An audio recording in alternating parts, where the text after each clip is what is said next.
عالم 15,000 میں نہیں ملا، انجینئر خوشامد کر کے 10,000 کی نوکری پہ رکھ لینے کی بات کر رہا ہے۔ تو یہ ضروری نہیں ہے کہ انجینئر ڈاکٹر بننے کے بعد ہی زندگی اچھی ہو سکتی ہے، بلکہ عالموں کی زندگی سے بہتر کسی کی زندگی نہیں، حافظوں کی زندگی سے بہتر کسی کی زندگی نہیں۔ کم سے کم ان کی زندگیوں میں خیر ہے، برکت ہے، سکون ہے اور راحت ہے۔ وہ کسی کا برا نہیں سوچتا، وہ کسی جھگڑے جھمیلے میں نہیں پڑتا۔ ہلکی سی برائی لوگ اس کے اندر دیکھ لیں تو سب چاروں طرف سے ان کو دبانے کی کوشش کرتے ہیں، مولوی صاحب کر کے یہی کرتا ہے، حافظ کر کے یہی کرتا ہے، حالانکہ ایسی ہزاروں برائیاں ڈاکٹر انجینئر میں بھری پڑی ہے، کوئی بولنے والا نہیں۔ کیوں؟ تو مولانا تھوڑے، وہ حافظ صاحب تھوڑے، تو کچھ بھی کر سکتا ہے۔ اس کا مطلب کیا ہوا کہ دنیا آزادی دیتی ہے برائی کے لیے کہ تم مولوی نہیں ہو، جو چاہو کرو، مگر مولویوں کو رب العالمین نکیل ڈالتا ہے، خبردار تم مولوی ہو، غلط نہیں کر سکتے۔ ایک غلطی کی سب لوگ آگے، مولوی صاحب سنا ہے ایسا، ایک غلطی پر 10 لوگ آگے مسجد میں، امام صاحب خیریت نہیں ہے آپ کی، ہم نے سنا ایک غلطی پر اللہ اوپر، یہ نکیل اللہ تعالیٰ ڈالتا ہے۔ برائیوں سے حفاظت ایسے ہوتی ہے۔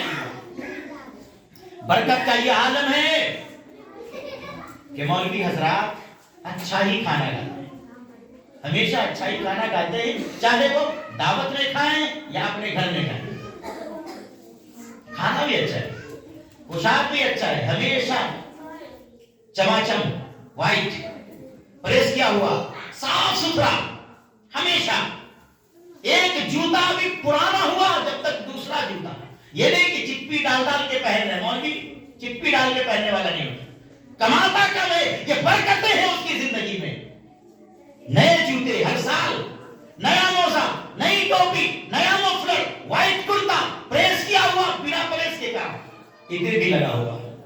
دوسرے لوگ عید میں تلاشتے چاہے تر بھول گئے، جسے لگتا ہے یہ وہ چیز تھی کہ جس کو برسوں میں حاصل کیا جانا تھا، یہ مولوی تو ہر دن لگاتا ہے، بھولنے کا سوال ہی کہاں پیدا ہوتا ہے۔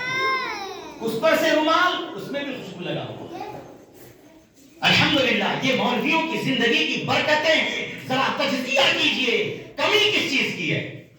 نکاح بھی پڑھا دے، بچہ پیدا ہوا اذان بھی دے دے، نکاح بھی پڑھا دے، یہ ساری چیزیں مولویوں کے ذمہ ہے۔ مولوی نہ ہو تو معاشرہ کہاں جائے گا، کیا ہوگا؟ روزی روزگار کوئی مولوی بیٹھا نہیں رہ سکتا، کوئی مولوی بیٹھا نہیں رہ سکتا۔ بھائی پرائیویٹ سے انجینئر 15-20 ہزار میں کام کر رہے ہیں، الحمدللہ مولویوں کو بھی 15-20 ہزار پگار ملتی ہے پرائیویٹ سے۔ سرکاری نوکری نہ ہوئی تو مولویوں کے لیے بھی جگہ الحمدللہ۔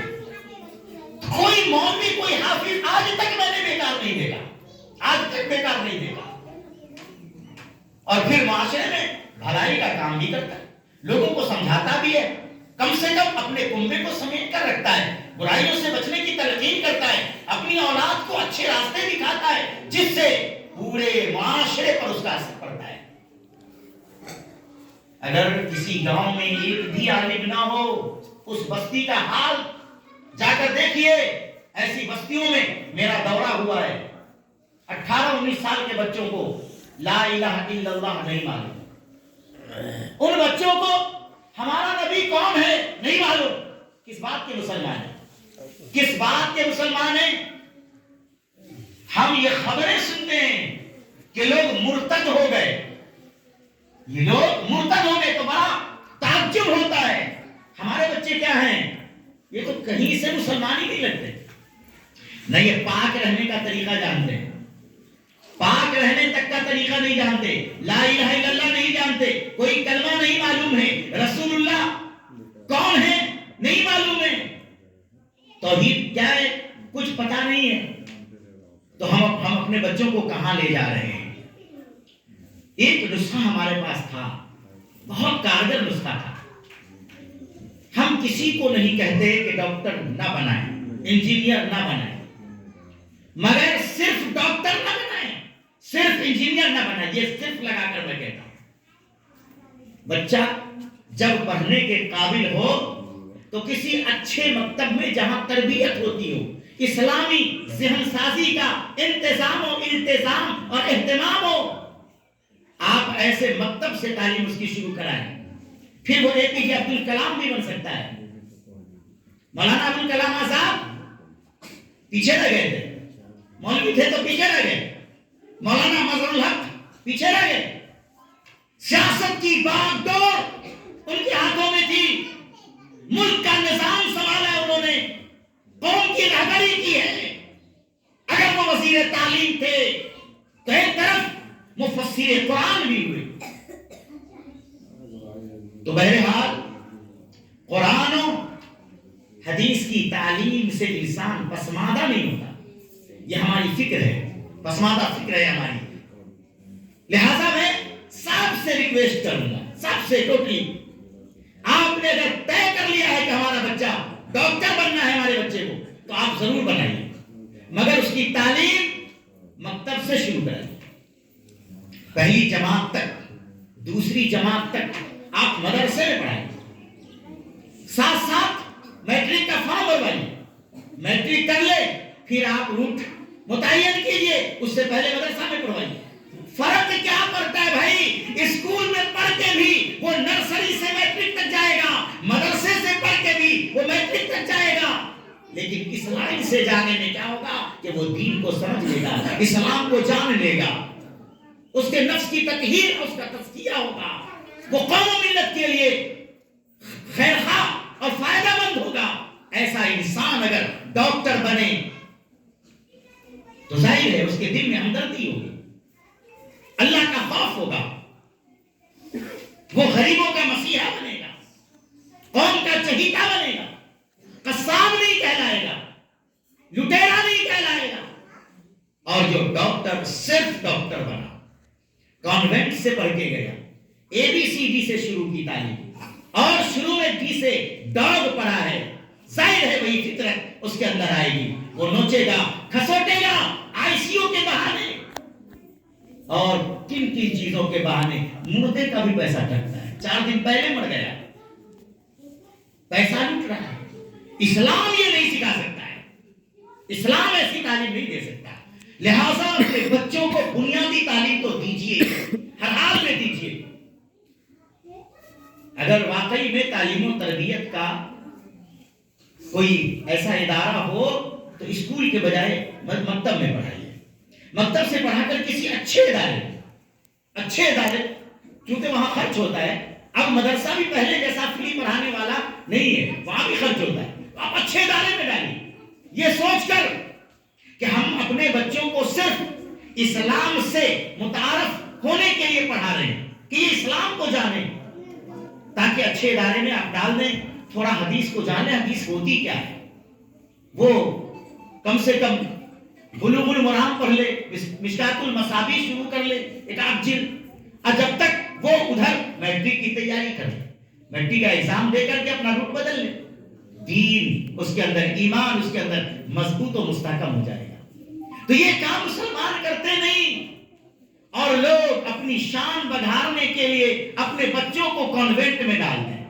سب سے پہلے کانوینٹ میں۔ مدرسے میں اگر بچوں کو ڈالا گیا تو اللہ بیت اللہ شریف کی جو پہلی وحی آسمان سے اتری ہے اس کے مطابق تعلیم شروع ہوتی ہے، اقرا بسم ربک الذی خلق، اے لوگوں اس رب کا نام لے کر پڑھو جس نے دنیا کو، کائنات کو پیدا کیا، یعنی بسم اللہ الرحمن الرحیم کر کے اپنی تعلیم کا آغاز کرو۔ تو مکتب میں مولوی چاہے جیسا بھی ہو، بغدادی پڑھانے والا ہی مولوی کیوں نہ ہو، اپنے بچوں کو الف با ہی کیوں نہ پڑھانا شروع کرے، سب سے پہلے پڑھاتا ہے، پڑھ بیٹا بسم اللہ الرحمن الرحیم۔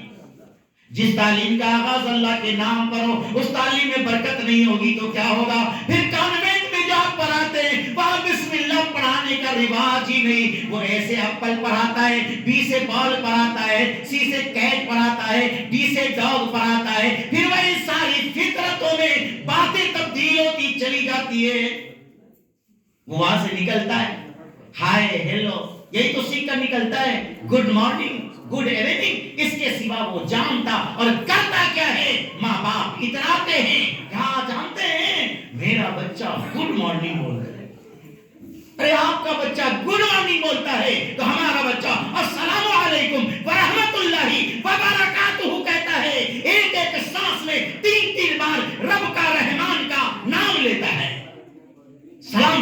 دعائیں دیتا ہے. اس گڈ مارننگ میں کیا سلامتی کی دعا ہے, کیا رکھا ہے اس میں؟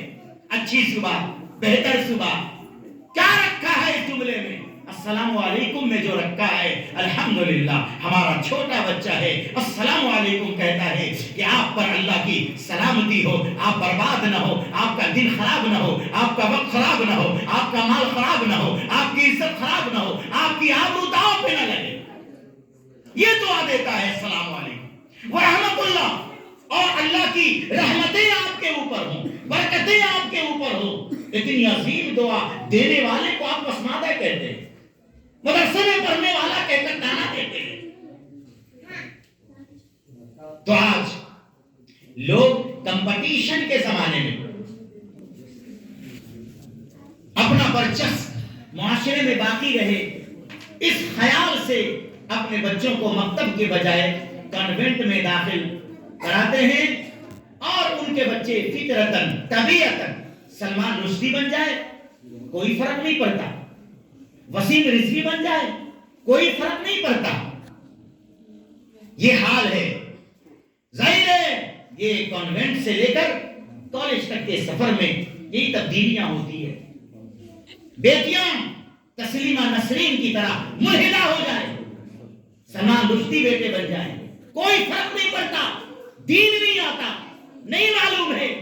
ارے اس کو دین کیا آئے گا جس کو پیشاب کرنے کا طریقہ نہیں معلوم, جس کو غسل جنابت کا طریقہ نہ معلوم ہو, یعنی پاک تک نہیں ہو سکتا, جو سدا نہ پاک رہتا ہو, اس سے کیا بھلائی کی امید کر سکتے ہیں؟ کیا آپ چاہتے ہیں کہ آپ کا بیٹا پاک ہی نہ ہو, پاک ہی نہ ہو, اسے پتا ہی نہ ہو کہ جنابت کسے کہتے ہیں اور اس کے غسل کا طریقہ کیا ہے؟ کیا آپ کے بیٹے کو پتا ہے کہ کھڑے ہو کر پیشاب کرنے کی سزا کیا ہے؟ نہیں ہے. کیا آپ چاہتے ہیں اللہ کے نبی صلی اللہ علیہ وسلم قبر کے پاس سے گزرے, 2 قبریں تھی, دونوں کو سزا ہو رہی تھی, پیارے نبی رک گئے, صحابہ کو بھی روک لیا اور فرمایا کہ جاؤ کھجور کی ٹہنیاں کاٹ کر لے آؤ. بمشکل کھجور کی ایک ٹہنی کاٹی گئی. پیارے نبی نے اس کے 2 ٹکڑے کر دیے, ایک ٹہنی کا ٹکڑا ایک قبر پہ گاڑ دیا, جبکہ دوسری ٹہنی کو دوسری قبر کے اوپر ڈال دیا یا گاڑ دیا. آگے بڑھ گئے. اللہ کے نبی صلی اللہ علیہ وسلم سے صحابہ نے عرض کیا, اے اللہ کے نبی یہ کیا ہوا, کیا وجہ تھی, کیا بات ہوئی کہ آپ نے کھجور کی ٹہنیاں دونوں قبروں پہ ڈال دی؟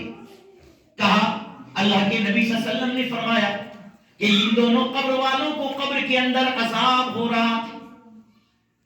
ہم نے محسوس کیا جب ہمیں بتایا گیا, ہم نے سوچا کہ جب یہاں سے ہم گزر رہے ہیں, اللہ نے ہمیں جتنا سا اختیار دیا ہے اس اختیار کے نتیجے میں اتنا سا فائدہ پہنچ جائے. میں نے جو یہ ٹہنی گاڑ دی, پروردگار عالم اس معجزے کے اثر سے ان قبر والوں کو اس وقت عذاب میں تخفیف کر دے گا جب تک یہ ٹہنیاں قبر کے اوپر ہری رہیں گی.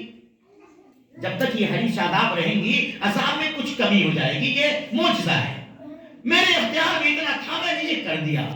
صحابہ گھبرا گئے, کہا سن لو کوئی بہت بڑا گناہ نہیں کیا تھا ان لوگوں نے, وما يعذبان لكبير, سن لو کہ ان دونوں قبر والے نے کوئی بڑا جرم نہیں کیا تھا, بڑی غلطی نہیں کی تھی, کوئی شرک کا کام بدعت کا کام نہیں کیا تھا, تعویذ گلے میں لٹکا کر نہیں گھومتا تھا, اپنے باہوں میں نہیں باندھ کر گھومتا تھا, سیپیاں اور دوسری چیزیں نہیں لٹکا لی تھی, قبروں کے طواف و سجدے نہیں کر لیے تھے, اس نے کوئی شرک کا کام نہیں کیا تھا, کوئی بڑا عظیم گناہ نہیں کیا تھا. ان میں سے ایک چغل خور تھا, ادھر کی بات ادھر, ادھر کی بات ادھر. اگر کسی نے کام میں کہا تو پیٹ پھل گیا, جب تک 10 آدمی کو نہ بتا دیں, بس ادھر کی ادھر کرنے میں چغل خوری میں لگا, اسی کی سزا ہے یہ. اور دوسرا وہ آدمی ہے جو پیشاب کے چھینٹے سے نہیں بچتا تھا, پیشاب کا چھینٹا پڑ گیا تو پڑ گیا, کھڑے ہو کے پیشاب کیا چل دیا, پیشاب کیا طہارت نہیں لیا چل دیا, بس یہی تو قصور تھا اس آدمی کا. اتنی چھوٹی غلطی کی وجہ سے قبر میں عذاب. آج ہمارے بچے اگر اسکولوں میں پڑھ کر تطہیر کا طریقہ نہ جانے، اگر پیشاب کرنے کی کا طور طریقہ نہ جانے، اسی وجہ سے اگر قبر میں عذاب دیا جائے تو کون سا باپ، کون سی ماں ہے جو اس عذاب کو برداشت کر لے کہ میرے لاڈلے کو قبر میں سزا دی جائے؟ اگر مولوی بن جاتا تو اس لاڈلے کو قبر میں وہ سزا نہ ہوتی، کیونکہ اسے تطہیر کا طریقہ معلوم ہے۔ تو آپ چاہتے ہیں کہ آپ کے بچوں کو ایسے سزا ہو؟ نہیں، یہ راستہ سب سے بہترین راستہ ہے۔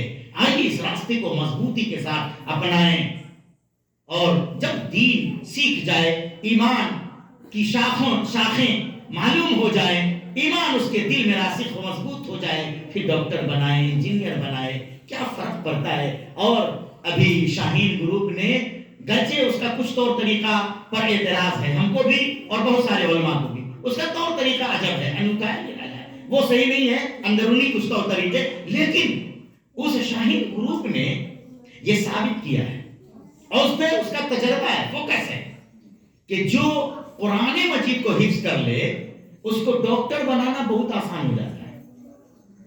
لہذا جب سے یہ انگرائی لی، مدارس کے فارغین نے اس فیلڈ میں اتنا بڑا جھنڈا گاڑا ہے کہ اس سے بلند کسی کا جھنڈا ہو ہی نہیں سکتا۔ ہر سال 10 علماء کرام MBBS نکالتے ہیں، اور آج چاہیے دہلی جامعہ کے اندر ہر فیکلٹی میں مدرسے کے فارغین نے سکہ جما لیا ہے، ہر فیکلٹی میں۔ سب مدرسے سے پڑھ کے آئے ہوئے لوگ کہتے ہیں مدرسے میں پڑھ کے کیا کرو گے؟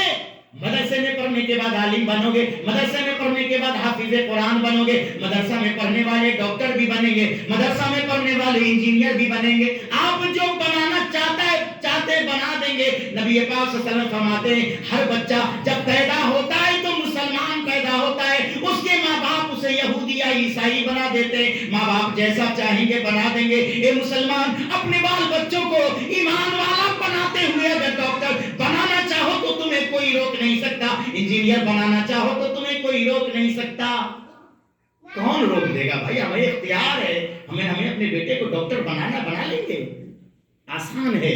انشاءاللہ ان باتوں کو گرہ لگائیں اور آج لے کر کے جائیں اور اپنے بچوں پہ آزمائیں، اپنے بچوں کو حافظ قرآن بنانے کے بعد بھیجیں اس راستے میں، عالم دین بنانے کے بعد بھیجیں، مولوی کم سے کم 4 جماعت تک پڑھ لے، بھیج دیجیے۔ دیکھیے کتنا بہترین معالج ہوتا ہے، داڑھی والا، ٹوپی والا، سلیقے والا، نماز پڑھنے والا، ایسا معالج ہو تو الحمدللہ لوگ اس کے پاس جائیں گے، دیندار کے پاس جائیں گے، ایماندار کے پاس جائیں گے۔